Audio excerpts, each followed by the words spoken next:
Hey guys, so we had a quick update on the BDO console patch we got today.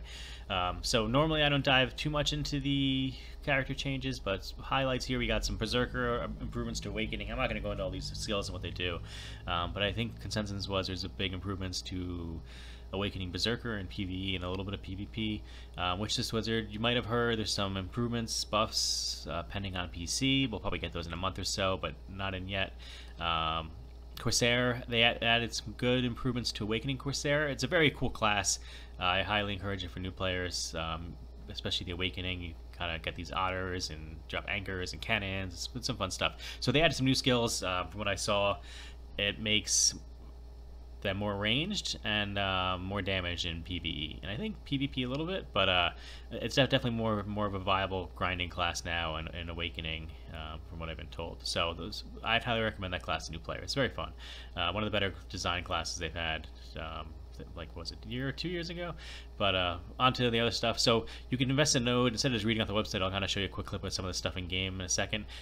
So you can invest into the nodes, and for new players, what this does is, or older players who just didn't realize it, so you can get a 10% permanent drop rate if you put contribution into a node and then put your energy points into it. And what they did now is, so they made it easier, so that way you can see all your character's energy, dump it all into the node, and then if you need your CP, say you want to be a farmer for a week, or you want timber from a worker, or a new house or a residence in a town, whatever you need the CP for, or to move it to a new node, you can take that node out, and before you used to lose all that hard work on your energy that's saved up over time, and now it stays. So I'll show here with like Akhmed or something that I put in.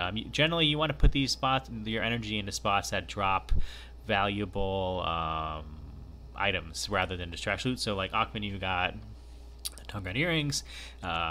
Hysteria is going to be a good one, as well as Akhman when we get the trash loot buff, probably in 2 weeks to a month. Those will be some of the better grind spots for in the game. Other Star's End, where you got the Disto earrings, are pretty good, or Sakraya with the rings, or if you're grinding for the potion pieces, you can sell those valuable potion complete parts. You'll get the pity pieces faster. There. So just some quick tips, you can put it in. Also, we got some Marnie realms for Valencia. If you're grinding the parts, some of these are decent season. Once you get to like season grinding, these are some of the more valuable season spots as well, because they Akhman is like 240 AP, or Crescent Ring, you get like several hundred million hour and trash, and then the rings drop. So you can hop into Marnie. I don't think PlayStation and Xbox have overcrowding on grind spots, but I think on PC, when there's like, I heard Korea had crazy amounts of new players on, and you couldn't even grind in the low end areas, so they added some Marnie realms, so that way you can grind the spots in peace without a super geared player come running through on a normal server and like one shot you if you're trying to get a compass piece, or just grind, because it's I think Sulfur is a decent grinding spot for in general for seasons as well, in terms of its silver value. So here it is. Started at 10 billion this morning, goes up to 200 bill. I think the potion piece this one will probably sit at 200 bill. This one, there's been a few of these, more of these sold this morning. I'll show you where to find those in the marketplace. We also got an event where you can get those from different spots.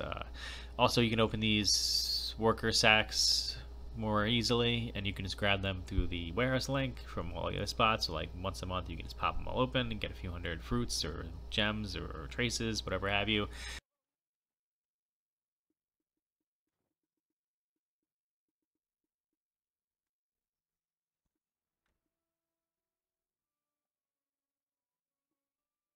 Node Wars, if you remember from my video last week, I thought we kind of got the raw end of the deal. They put in for PC 100 kill limit in order to get the silver rewards and other rewards from your Node Wars.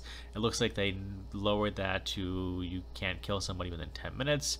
I thought they should make this like 5, because what are you going to do? Like, your guild leader is going to be screaming at you if there's a 1v1, not to kill the stupid fort in 10 minutes. Like, to me, it just seems stupid to even have, like, any time limit on there. It's like if you show up to fight, you should get rewarded, even if the other person's not putting up resistance. That's just my take on it. I'm not going to cry about it for too long. All these other changes I'm not going to talk about. This one looks interesting. 3 presets for the ring menu. That looks that I didn't realize that was in there. I'll have to take a look at that later. Events. No, the only good one is the we got a drop rate event.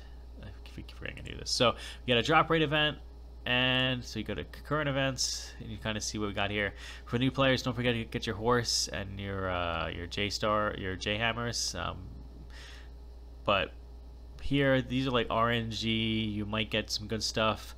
I think this one is you buy a...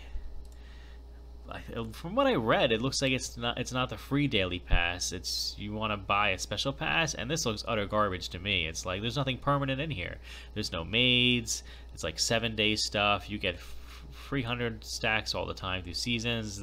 These things all have garbage in them. I would stay away from this altogether. It should have given you like for trying to sell like a new player bundle thing. Like they should have been loaded with much better permanent items. There's like 1 maid, I think, and a pet as I look through here. So this is a hard skip. This is the one I was looking for. So 100% drop rate, lots of combat EXP. So all the new PlayStation players coming out with the free game, you'll be leveling up super fast. In terms of areas that are good, so like Sulfur Mine is good once you get through seasons.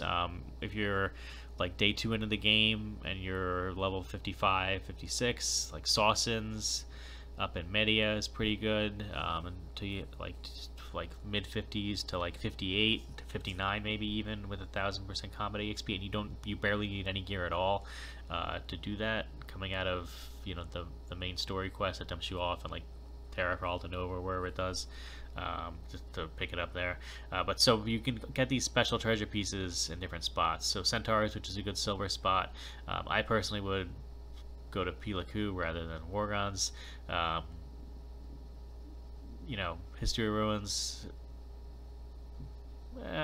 like Upper Temple. I've never grinded some of these spots, but Kertuga, you get both chances at pieces, so maybe we take your energy, throw it into Kertuga.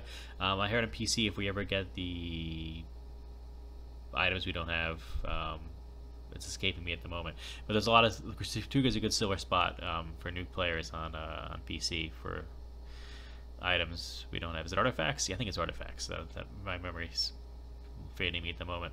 The rest of this stuff, Crescent Shrine's good silver for new players. You barely need any gear to go there. It drops some of the best rings in the game right now that have always been there. So Kadri Ruin, also good for seasons players. Blood Wolf was pretty good too. So these two you could do either or. I don't know if the elites at like Kadri job better than Blood Wolves or something, but those are pretty good. I've heard this piece at Fonero, like these two, Roneros and Tashir, were pretty bad spots, especially this one. So like, you could at least gives you an alternative place to grind for some of these things. Don't forget the weekly quests though, and you can sell them.